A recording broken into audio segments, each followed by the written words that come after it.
So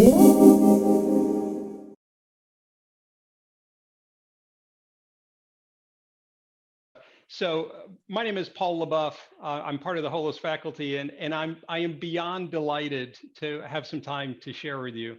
As Ian was noting earlier, this is almost a reunion of old friends in some way. So whether you are an old friend or a new friend that I'm meeting today, I'd really like to welcome you to this session on an owner's manual for authentic leadership. And of course, before I dive in, I should want to give Mark and Neil a big thanks for creating this stage. It's an awesome bringing together of all sorts of really special people, and I'm really delighted that I could be a part of it. When I put this together, I was initially thinking kind of TED Talk format, where I would speak for a bit and then do Q&A. But as I look out into the audience, what I realize is there's a lot of people with tremendous background and experience in authentic leadership. So there will be time at the end for Q&A, of course. But my invitation to you is if you have questions along the way, and if you're on the platform, if you're on Zoom, please feel free to use the chat so that you can weigh in and create a little more of a dialogue. Apart from that, what I want to do really is focus on authentic leadership and try to distill it down into what I call an owner's manual. So why an owner's manual? I went out to research authentic leadership, and Fiona can validate this. It's overwhelming the amount that's been written on authentic leadership. And part of what we'll talk about is the qualities, the skills, the expectations of authentic leaders, and how we can distill it down so it becomes useful to us. And really, if there's kind of one big idea I'd like you to take away from today, it's the idea that there's a longing and a need for authentic leadership in the world, and the world needs you more than ever, that you can do this. And the question, of course, is how. I started my own analysis, and what I invite you to do as we go along, just think for a moment about someone you hold as an authentic leader, someone you've worked with, might be somebody famous, but think about an authentic leader. And as we walk through unpacking this framework for authentic leadership, what I call the owner's manual, I invite you to pressure test that. See if, in fact, this works for creating authentic leaders as you know them, right? Kind of your own mini case study. So the place I started my own analysis, I said, what's the case for change, right? In the sense of what's the sense of urgency with this? There have been a variety of different leadership styles, theories, and approaches for about the last 150 years. And even authentic leadership, which is really kind of part of transformational leadership, it's not new. We've been talking about it since the 1970s, right? So I said, is there really a sense of urgency around this? And the answer is yes. What fundamentally changed is technology came into the 20th century. And I thought this slide really elegantly explains the problem, right? The case for change, which is if you look at the timeline and innovation in what we call the conventional world, it's been kind of linear step change for a long time. And then you can see right about 2000, there's this inflection point where suddenly our ability to learn and adapt to technology was outstripped by our ability to do it, right? I should say the evolution of technology is outstripped by our ability to adapt to it and to learn it. So we're in a different world. We're in a VUCA world, what we call a post-conventional world. And so it demands a different style of leadership. That's all. And I would say that, trait leadership, behavioral leadership, situational leadership, all these other kinds of leadership, they weren't inherently bad. They worked in the conventional world. I mean, if you look at the 20th century and the Industrial Revolution, a lot of good has happened in the world. It's just that they're now insufficient. And so the question is, as the world changed, what's next? Where do we go from here? So the season for authentic leadership has arrived, and the imperative is change or die, right? How can you disrupt yourself? How can you disrupt your organization before the market disrupts you and you're kind of relegated to, as the cliche goes, the trash heap of history? And we've all known companies, whether it's a Kodak or Blockbuster or Nokia or BlackBerry or MySpace or Wang, all these companies that we've heard of in the past no longer exist. Why? They couldn't adapt, right? They couldn't change. So there's a real urgency about that. But then this other data point really kind of stopped me in my tracks. So McKinsey, the global consulting firm, They found that the average lifespan of a Fortune 500 or Standard & Poor's, sorry, 500 company was 61 years, right? About 50 years ago, 60 years ago. Now it's 18, right? And I said, that's enough of a sense of urgency. But look ahead. They said in 2027, that's 6 years from now, 75% of the currently quoted S&P 500 companies will have disappeared. So there's not only a personal imperative, a social imperative for authentic leadership. There's a business imperative as well. It really is change or die. So I definitely convinced myself the time is now. And so I asked this question, so what does this mean for authentic leadership? This idea that's been around for 50 years, right? So in order to frame this, I just want to give you a bit of a comparison. We have something to compare authentic leadership to. And in the Holos model, what we look at is what we call boss style leadership versus authentic leadership. And boss style is really kind of a shorthand for the way a lot of leadership was done in the past. So what you're looking at is a graph that just shows different leadership styles. And there's a more robust version of this from Holos if you'd like. But you can see it has to do with motivation along the x-axis. What are you motivated by? What's driving you? Why are you doing what you're doing? Is it for status, position, recognition to win? Or is it for purpose? Is it for something bigger than yourself? That's the motivation. Your perspective has to do with, in effect, how have you grown as a leader? But I actually see perspective as kind of a double entendre. It's personal perspective. How self-aware are you? Where are you in your own evolution? And then as a natural extension of that, how do you view the world from what perspective, what context, right? And then lastly, it's what's the reach of your leadership? Is it just at a team level? Is it organization level? Or does it go beyond that? So for the purposes of our discussion and shared language, I'll talk about boss behavior versus authentic behavior. And again, what is boss behavior? It's conventional leadership that's top down. It's the boss driving decision making. It's the boss setting the pace. It's the boss demanding loyalty, right? It's very much about control and compliance rather than about empowering people to extend beyond what they're currently doing in a conventional way, right? So more on that later. But that's kind of our frame. So what does all this case for change say for us in terms of authentic leadership? Well, we've moved from a conventional world to a post-conventional world where we've gone from it's okay to do continuous improvement. It's okay to go through innovative cycles, but now we're talking about disruption. We're talking about massive change. We're talking about systemic transformation. So the imperative is more a focus on leadership and less a focus on management. But that doesn't mean that management's not important. Because if we had green fields or a white canvas, then of course we could start from scratch, but we can't do that. We have to change the tires while the car is moving. So what that means is we need to be operating at the management level while we're also exhibiting leadership. And it's this management, what I call management of tensions, is what makes an authentic leader special and makes an authentic leader perhaps more challenging than traditional forms of leadership. My experience is great leaders are really good at managing tensions. It can be short-term versus long-term pressures. It's quality versus speed. It's team harmony versus team productivity, whatever those tensions are. But in authentic leadership, given the current context, this is managing tensions writ large. And it's demanding that leaders show up in a fundamentally different way, right? In service of what? In service of the ability to disrupt, to sustain ourselves so the market doesn't overtake us. So the question is, okay, I understand the context, I get the urgency. So then I said, how do we go about doing this? How do we take this daunting task of authentic leadership and make it manageable, right? A lens through which we can really put it into application.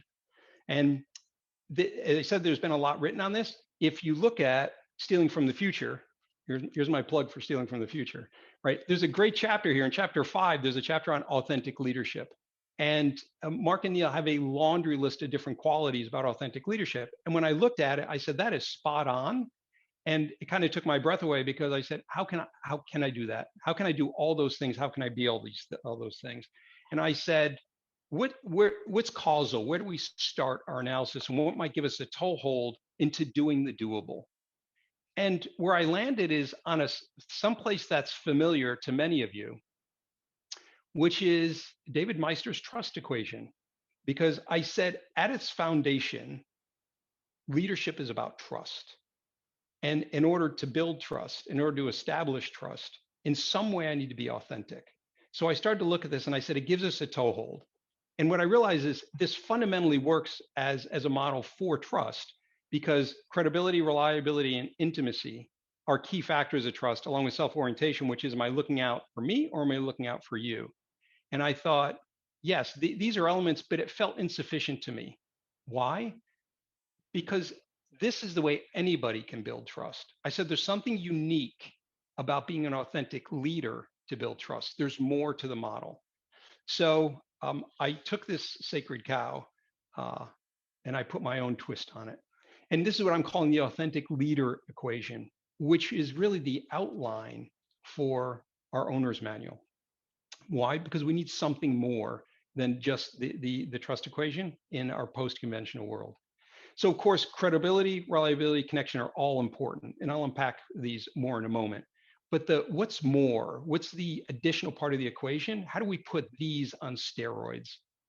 And in terms of an authentic leadership model, I said we take self-orientation and we turn it on its head. If I'm a leader, I reach out. If I'm a leader, I'm focused on you. If I'm a leader, I'm looking out for your best interest. I'm empowering you. I'm other oriented rather than self-oriented. So when you look back to the boss style versus authentic style, the boss style is I'm more self-oriented. Success is about me. It's not about you or about us. So this other orientation, I think, is a key element. Perspective also comes into play. This notion of what we call horizon scanning. Not only are you doing your personal growth so your perspective changes over time, but how do you step back and look at the organization and take a different perspective on the organization and yourself? And we'll talk about that in a bit. And then the last piece is audacity. And I want to distinguish this from courage. Courage has an element of fear to it in my mind. It's a little bit like I'm courageous in spite of being afraid. But audacity has a little more chutzpah to it, has a little more guts to it. Audacity has more faith to it. It says, we're going to do this because I know we can do this. I believe we can do this. And so the way I would take the core of the trust model, the trust equation, is to put on steroids by adding a multiplier of other orientation, perspective, and audacity.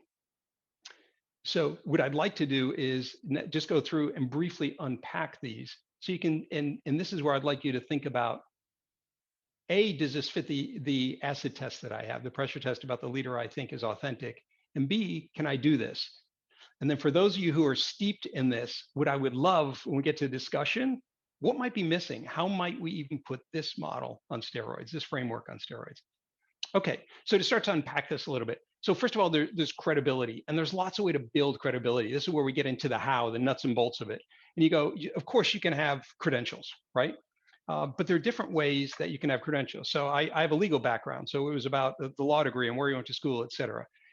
It can also be in engineering, for example. Yeah, it can be around your experience, your track record, where you went to school, that type of deal as well. So there are different ways that you can build credentials and therefore credibility. One of the most interesting ways I've ever seen it done, though, is with what's called a self-testing credential. And I'll give you an example of what that means. Back in the United States 1980 election, Jimmy Carter was running against Ronald Reagan. Jimmy Carter was the incumbent. Ronald Reagan was the governor of California, and he was challenging Jimmy Carter's presidency. And at the time in the United States, the economy was in a very difficult shape. Interest rates were high. There was inflation.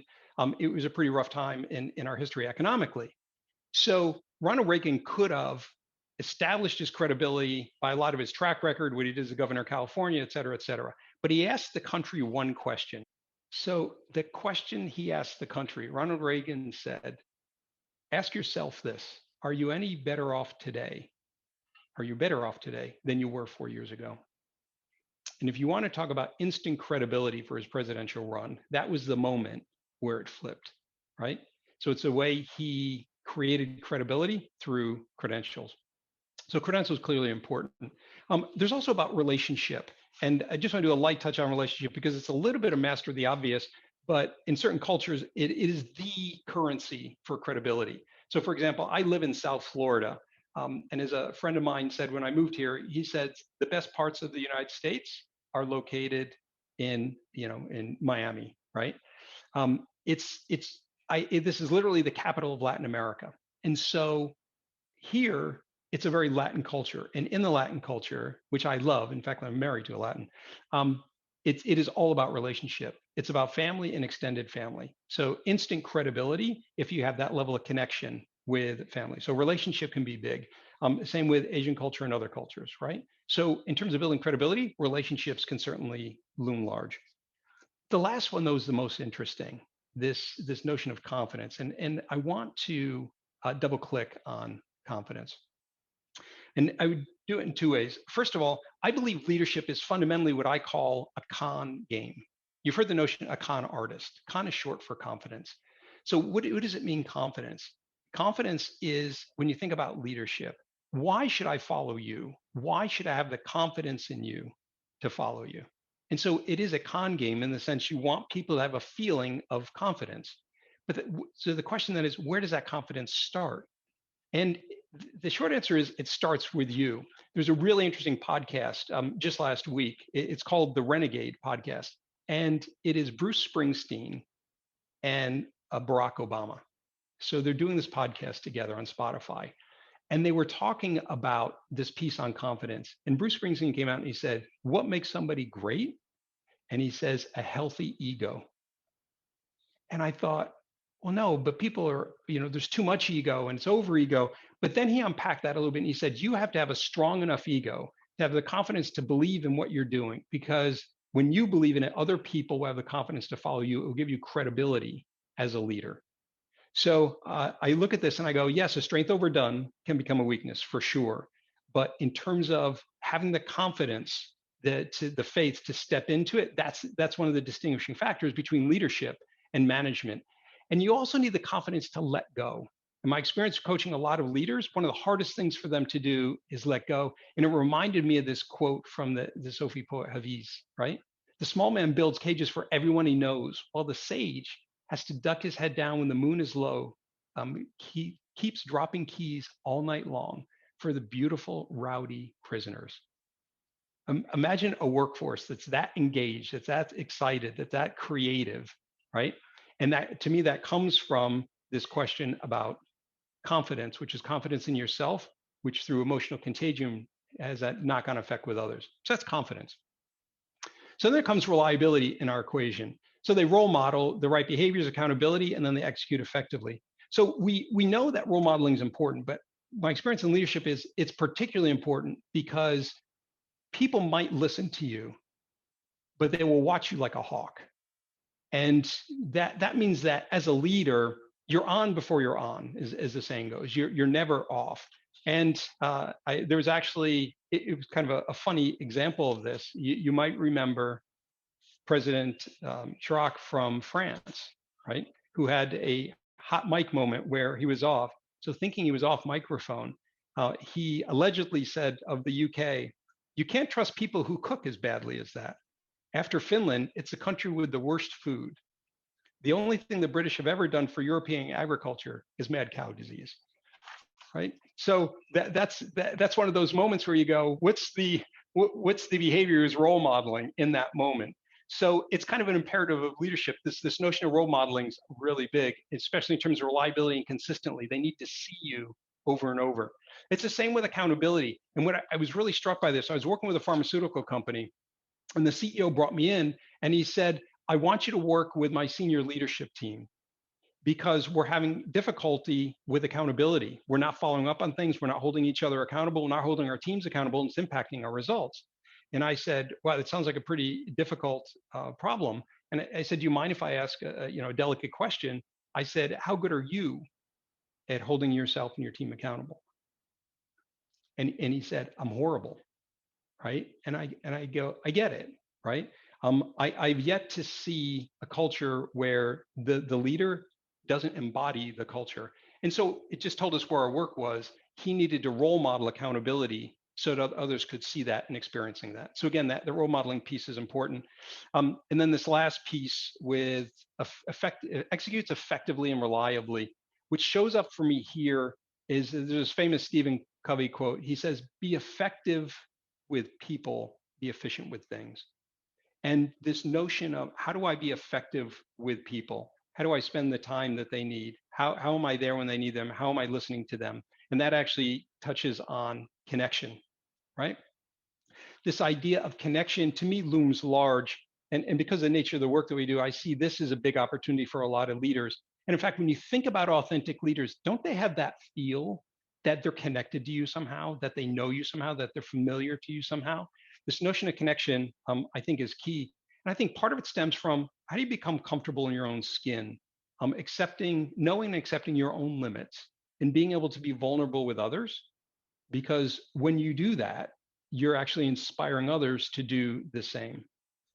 And that kind of leads into this notion of you need to be inspired by your own work. I've done a fair amount of work with motivating teams, and the place I go is how inspired is the leader? Like if you inspire yourself, you're actually inspiring others through this notion of what's called emotional contagion, and you show them what's possible. I was working with a leader in BP, for example. He was the head of a facility.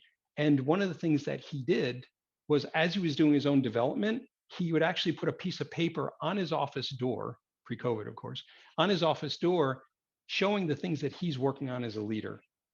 It inspired others to know that they can do the same. They didn't have to be perfect, and that there was an example of role modeling, good behavior and good vulnerability, right? It fundamentally changed the environment that he was in. Now, a footnote on this inspiration thing. I remember I had a leader say to me once, he goes, it's exhausting to inspire others. It's just too much energy. And I thought, you don't need to be charismatic to inspire others. And an example I experienced myself, a couple of years ago, I went to the World Domination Summit in Portland, Oregon. It was 5,000 people who got together, and they just wanted to explore how can you create a remarkable life in this world? Wonderful question, wonderful group. The guy that started is a guy named Chris Gillibo. I went to the WDS website to look up Chris's bio. I couldn't even find his name on the website. He is quiet. He's a model of humility, and he's an absolute powerhouse. So this notion of inspiration can suit any style that's authentic to you, right? And then the last piece, of course, is around this piece of connection. Authentic leaders really listen and make you feel valued. And in my experience, one of the people I can point to this is Bill Clinton. In fact, he was here just a couple of years ago, and one of my clients is a local performing arts center. So Bill Clinton was speaking there. And before he came, he asked for a briefing on the local center because there were going to be employees in the audience. And the CEO was blown away by how personable Bill Clinton was, and how he was actually pointing to specific examples that were relevant to the local crowd, past things that had happened, all that type of thing, because he listened and he really cared. And so when he showed up, people felt very connected to him, right? That real listening. So connection. All right. So this is all about building trust, and we're building up to the elements that then are about authentic leaders. So now we're pivoting to the multiplier in the equation. How do you take all those amazing qualities that really build trust, right? The credibility, the reliability, the connection, and put that on steroids? How do you go from authentic into really diving into leadership? So this other orientation is one of the key elements. How do you have a leader who generates ideas, or a space, right, where ideas can happen? How to create a safe space? How do you create psychological safety where there's inclusion, that they embrace this notion that all of us are smarter than any of us? And speaking of which, if any of you are familiar with the Project Aristotle, the Google work on what makes high performing teams, psychological safety, right, was at the top of their list of 5 key things.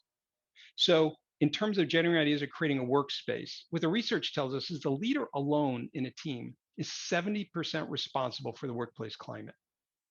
So if you think about that for a moment, if you've either worked for a really good boss or a really bad boss, you know what that feels like.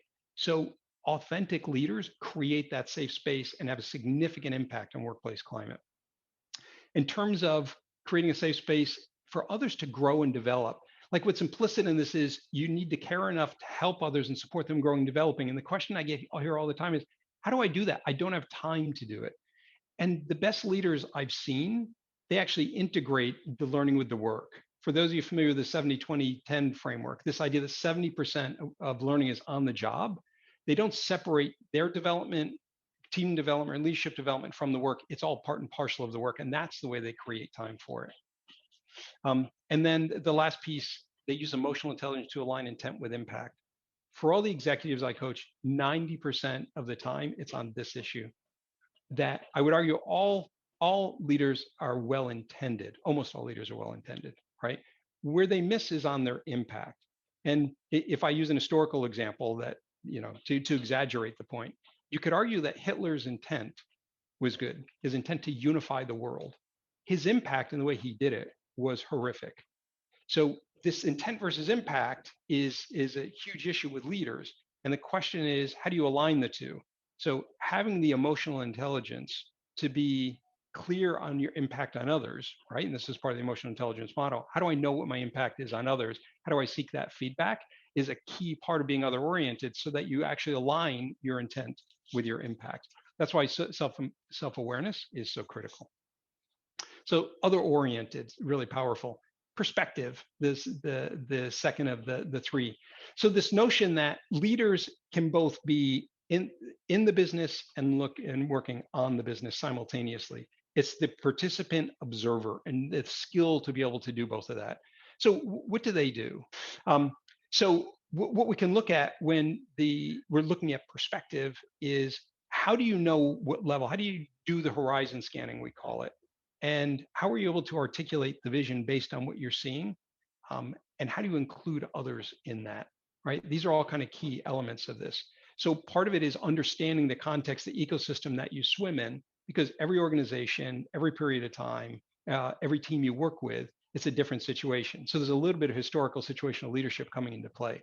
But having that ability to pull back and see the big picture, a key on perspective. And then they see success and failure as system issues. So as opposed to being individual issues, right? It has to do with seeing the system as a whole. So how do you have the bandwidth to do this, right? And if you look at this, both the horizon scanning and being able to look at systemic issues, Holos has a sustained success model. And I don't want to unpack the model here, but it does illustrate, as you move up, as the organization evolves from conventional to post-conventional, leadership bandwidth to do these things, like hold a vision, to inspire, to innovate, to collaborate, to do those things that will be more effective, more sustainable, and survive in a disruptive world. To do that, they need to empower others beneath them. They need to let go, right? And that's why the level of ownership sits below this. So the question is, how do you do this? And the answer is, delegating, empowering, supporting the people so that you can rise up and you can focus on what I would argue is your highest and best use, which is a horizon scanning and perspective, right? And of course, what all that gives you is the opportunity to articulate the vision and the culture, but then embody it. And to me, this last piece is the key. Think about any organization that you've worked in, and even no matter how large your organization. For example, if you were to think about Jack Welch and GE, Steve Jobs and Apple, Richard Branson and Virgin Atlantic, Oprah Winfrey and her empire that she's built, a multi-billion-dollar empire. It doesn't matter who the leader is. It doesn't matter how large the organization is. Their DNA is in that organization. It cannot not be. So as they articulate the vision and the culture, they actually embody that. You want to talk about authentic leadership? To me, that tells me how I know the leader is in the right environment for them to thrive, because they embody the vision and the culture that they aspire to, right? So all this is part of perspective. And then, of course, we come to my favorite, which is audacity, right? This notion of courage on steroids. So you see here, they put themselves at the heart of any crisis. They take greater risk, and they're not afraid to make the hard decisions. So what's interesting to me about this, again, a lot of leaders I see are limited by their risk profile. How much risk are they willing to take? Whether it's personal risk, commercial risk, it doesn't matter. Their risk profile largely defines what they're willing to do and whether they're willing to step into a crisis. And this trait's actually a really important trait. So, for example, the United States Navy SEALs, one of the ways they go about recruiting members is they put them under stress. And what they're looking for is how they respond. Most of us under stress turn inward. We turtle, we protect ourselves. Some of us reach out, we bridge, we communicate. And those are the people they want on the team. That in a crisis, what they'll do is they won't go in, they reach out, and therefore they can operate better as a team.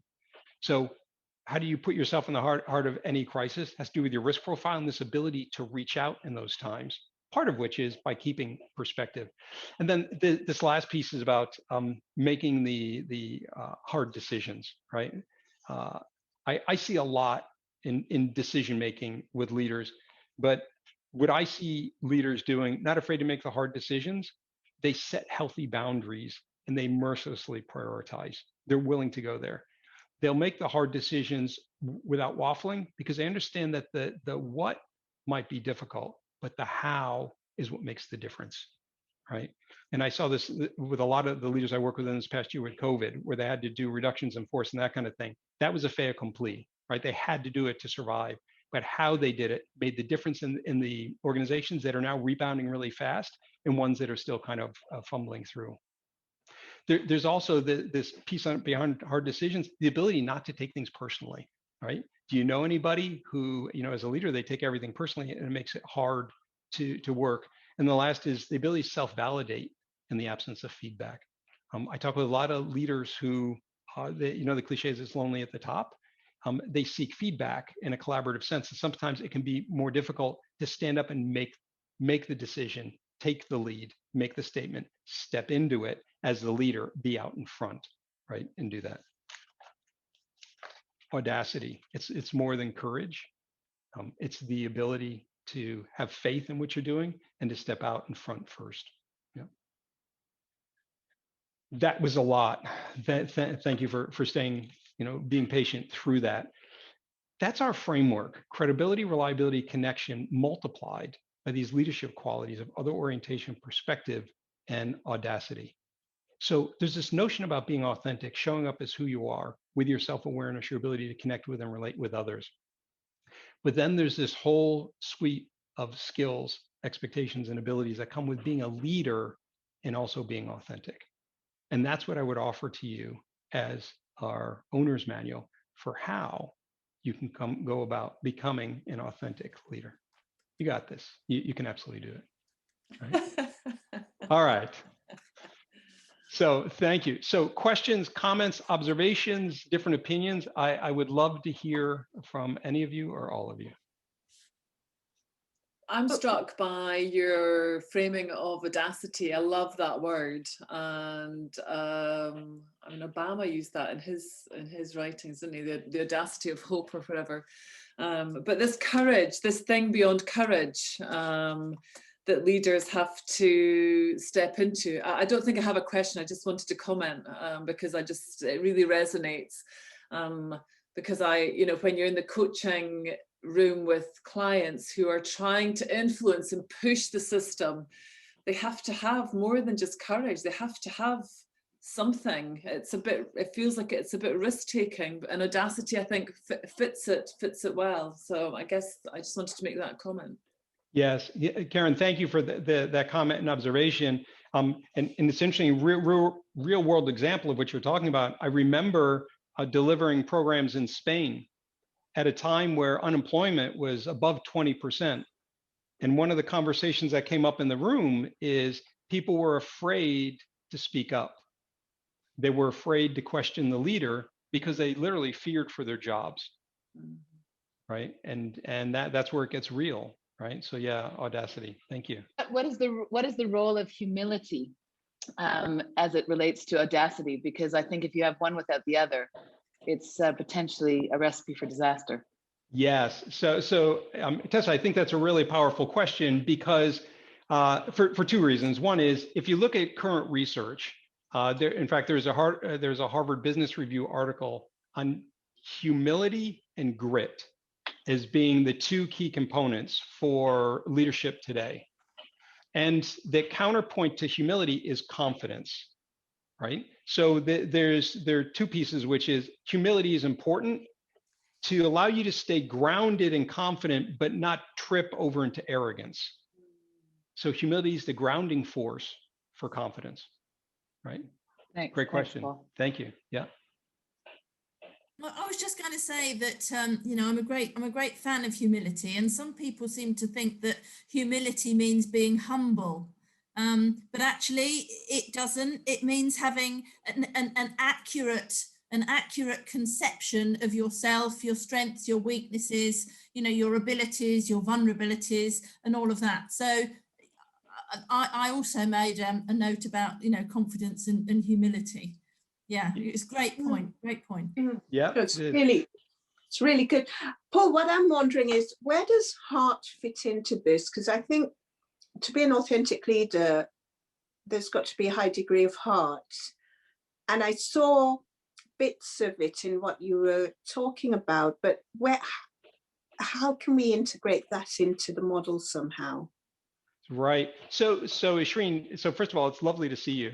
Good to see you too. Been too long. So I love this question because we often talk about leadership being a combination of heart and head, right? The qualities of compassion, things of that nature.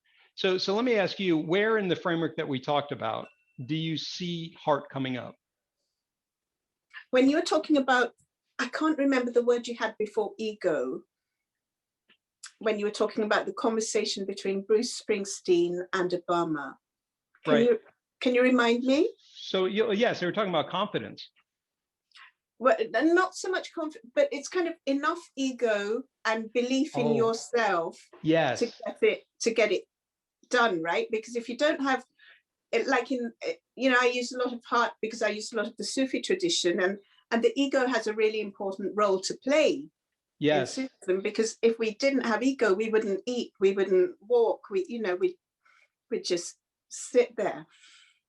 So there's that element.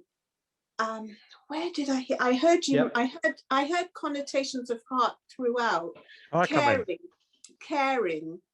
Right. Talk about caring. Yeah. No, Ishreen, you're spot on. Matt, what were you going to add? I was going to say, for me, it's hard baked throughout the model. Thank you. It is, right? Because you wouldn't be reliable if you actually didn't have a heart and care about the impact that you're having. I mean, we know people that try and do certain things to form connections, which they've read about as good things to try and manipulate you. You very quickly feel it because it's not genuine. Yeah. But that's why I think it needs to be articulated somehow, because otherwise this could be a great manipulation model, right? So Ishreen, you're right. And I love the question you're bringing up, but the notion of authentic leadership and being other-oriented, to Matt's point, it's difficult to be other-oriented if manipulation is your focus. But I do want to take on board, I hear what you're saying. You'd like to see an expression of it. The reason I didn't do it, because I noodle on this probably too much. The analogy I'll use is 10% of my business model, I work with nonprofits doing our work, right? It's just my way of giving back. One of the things I do with them is a lot of times we'll do mission, vision, and values. And right away, what I take off the board, I say you cannot in your values use love or care because they're implicit in what you do. You wouldn't be doing what you did if they weren't implicit. But having said that, I absolutely hear what you're saying. Why is it not explicit? And it absolutely could be. We could almost put a circle of that around the entire model. So I love your thoughts. Thank you. Good. Other thoughts, comments, observations, questions? I'm kind of struck by what a great coaching business development model this is. Yeah. Because there aren't many human beings that when you sort of expand on what you're talking about wouldn't have something on there that they realize I need to work on that and I need help. So funny you mentioned that. It's kind of an organizing principle, right? And you go, where do we drill down? Yeah, I love that. Yeah, please steal liberally. It's the universe's work, right? I'd really like to see you doing more with the equation, sharing it more widely, and doing something with it. I really would like to see you do that, Paul. Thank you, Fiona. Well, Fiona, so I don't know if you all know, Fiona has her PhD in authentic leadership. Like if there's somebody who could take this and put it on steroids, right? So well, we'll do it together. All right, I would love that. Thank you, Fiona. That's delightful, right? Question. What? Yeah. Under Audacity, you say put yourself in the heart of any crisis. What do you mean by that? So I'll start with the opposite example, right? Just to illustrate it in relief. Do you remember the situation with the Costa Concordia? It was a ship off the coast of Italy that unfortunately sank. The captain of the ship left the ship when there were still 300 passengers on board. That would be the opposite of part of what I'm talking about, which is when there's a crisis, you lean into the crisis, you put yourself in the middle of it. And a lot of the leaders I work with, especially more collaborative leaders, and I'm mindful I'm painting with broad strokes, they tend to be conflict avoidant. And so when there's an issue, they'll do the best they can to do workarounds or not to have the conversation or to minimize it. And I think if you're authentic, you'll name the elephant in the room, you'll address the elephant in the room, and you'll resolve it, right? Matt, is that useful? Does that answer your question? To some degree. Okay, keep going, please. What's going through my mind is I'm thinking of a few leaders that I know who certainly in COVID they've lent in, but I wonder if I'm kind of asking myself the question, have they lent in too much? Because they seem absolutely exhausted. And almost I'm questioning whether that was a wise orientation for them to have for the length of time they had it. Right. What, from your perspective, what would good have looked like for them? If they were authentic leaders, as we're articulating it, how might they have showed up differently?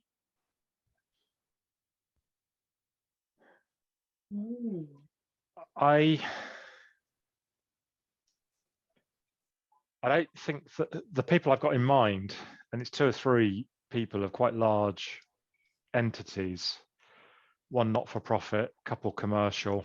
I think because they cared a lot, they gave too much and they lost their perspective, and they lost the ability to take perspective because they were too depleted and exhausted. Yeah, because when you were talking about this, Paul, earlier, I wondered about that kind of leaning in, because I thought, gosh, is that going to get you down into the detail where we want leaders to? So it's that needs to really work with perspective, doesn't it? So that you can be in it, but you can still hold yourself back and big so that you're seeing it. Yeah, it's a very fine balance. Yeah, that question, what's required of my leadership right now? Question. Right. And so what you two are illustrating really beautifully, and I appreciate the dialogue, is this notion of managing tensions. Yeah. How do I lean in enough, but not too much? How do I maintain perspective, but still be close enough to it? And this is the fine tuning. And just to double click on Matt, on your comment, I think we've all seen leaders, especially during COVID, that they extend themselves too far because of, and I'm going to say, lack of self-awareness, right? Acknowledging the vulnerability of saying, I've given all I can. If I give more, I'm actually sacrificing myself for the short-term good, and it's not sustainable, right? And oftentimes it's hard for leaders who care deeply to pull back because their caring pulls them in. And so this notion of self-care shows up as selfish instead of selfless, right? It's a powerful question. I wonder. And then bring that background into self-awareness, don't you? And just knowing what you're doing. Sorry, I stepped over you, Istreen. No problem. I was just going to say, I wonder if that's because actually pre-COVID they didn't care enough, and so they don't know how to regulate themselves. It's a fair question, right? again, it goes back to, I think, what Karen was saying, is this notion of self-awareness. And there is an element of vulnerability with that, which is we can only do what we can. And I don't know if any of us like bumping up against our own limits. It's hard, right? It's hard to say, I don't have anything left. And when you think about it too, if we're talking about authentic leadership in the sustainability model, it's in some ways it's about distributed leadership. It's I can do what I can do, but how do I distribute this across the team, rather than the boss style leadership used to, in some way, the positive side of boss style leadership is I'm going to insulate my team from all the chaos that's above or whatever. Like I'm the patriarch or the matriarch of the team. And that can be really noble until it's not, right? Until it's overdone. And Will, I wanted to kind of acknowledge your perspective. Yeah, this notion of helicopter view, horizon scanning, perspective, really important. But the skill really is knowing when to pull back, how to go in, and at what level, right? And I think that's very situational. And Paul, as part of that, I mean, it feels like feedback, and you mentioned feedback, you were explicit about feedback, is integral to authentic leadership. And and maybe this is a question for everyone, but Paul, you can field it. Is, for example, we heard from Philip Morris this morning from Steen, some of us were in Steen's session, that trying to make feedback an integral part of day-to-day life in PMI, moving away, as so many organizations have over the last decade, from appraisal based to, in the moment. Are you seeing shifts towards more in the moment feedback, delivered when it should be rather than waiting? Is the culture changing around feedback? So I'm happy to respond to that. Sample size of one, but then I'll invite others to respond in turn. So as I listen to you, Will, I actually put a generational lens over that question. And if you look at Gen Z, Gen Y, they're what I call digital natives. Baby boomer like myself, I'm a digital immigrant, right? Gen X are digital immigrants. And so the Gen X and Gen Y, or Gen Z, sorry, Gen Y and Gen Z, they're used to feedback at the press of a button. Yeah. And so if you look at even traditionals, the people, World War II generation, no news was good news. So their expectation was, don't give me feedback, because if you're giving me feedback, it's negative. Yeah. But now people want constant feedback. So my experience is, yes, there's more real-time feedback, and almost moving away from traditional performance management systems with annual reviews and that type of thing. They're useful, but I find real-time feedback, it just seems it's coming more into vogue, which I think makes a lot of sense personally. Okay. Any other thoughts on that? I'm seeing a lot of people talking about it. I think you need a really strong sense of self. You're almost back to, you've sort of looped back around to Paul's model and equation, which is, I think, I mean, I see people that don't have that sense of self-assurance and therefore don't have the confidence to genuinely ask in the moment for feedback, because, and I see more of that than the, oh, was that a bit aggressive, what I just said? That kind of casual, light, it's easy to respond and say, actually, it was a bit, or that seems the exception to me in the circles I work in. But it certainly, it requires psychological safety in order to be able to take that real-time feedback. That's right. And the premise of it, that psychological safety is so important. Yeah, that's right. So creating the right environment and also role modeling, right? Like leaders accepting feedback. I'll never forget the managing partner of the law firm I worked at. He got some feedback about what the associates thought about him. He walked around the office for 3 days like a dog with his tail between his legs, right? And this is a guy who is a 6'4" lineman and playing football in college. It's sometimes people take it too personally, and that tells you the message about feedback in the culture, right? It's a good question. Thank you, Will. By contrast, Paul, I had a situation when I worked at KPMG where I told the guy that ran the part of the business I worked in about how I'd experienced him, which was he was incredibly cold and made me feel, well, I left based on 3 interactions in the space of a month. I was left feeling he definitely didn't like me and respect me, and decided to talk to him about it. And I was staggered because he actually called over 3 colleagues from the board and said, hey, Matt's just told me this. No. What do you think? And I said, yeah. And suddenly it became a 5-way conversation. Right. But it felt now you're defensive. incredibly nourishing for all of us. And then at the end, he turned around and said, what is it about you that you need to be liked so much? Which then also, so he wasn't just sucking it up. He was kind of saying, actually, you've got a part in this.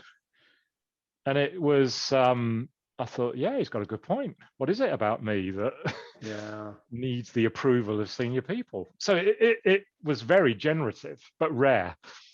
Right. No, that's a beautiful example of what good can look like, right?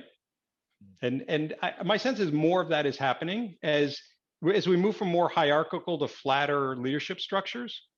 Some of that great dialogue is going on, right? Very good. So I'm mindful we're getting close to time. Any other questions, comments, observations? I mean, you've all been lovely with this. No? No, just to say how eloquent you were at explaining it, Paul. You know, you got such a great way with words. I think the model's fab. And I think it's got, you know, a lot of powerful elements in it, but combined in the way that you have, you know, I think it kind of says it all in so many ways. So just, you know, thanks so much for the session.